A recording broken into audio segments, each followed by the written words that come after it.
Okay, magandang araw po sa lahat mga boss. Puro Lingay project part 15. So Malakam pa kami ng Tarlac po ito mga boss. Update lang po tayo rito mga boss.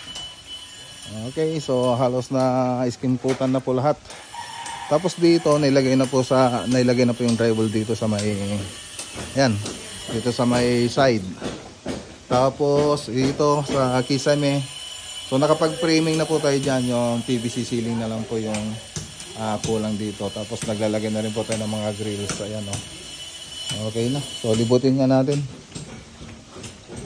Doon na tayo duman sa kabila. So ito na yung pupunta sa room 1 na pintuan. Okay. So ito yung loob niya. So hindi pa napinturan yung mga ceiling. Tapos wala pa po siyang mga ilaw. Yung mga air vent niya pinayos natin kaya lang hindi pa tapos.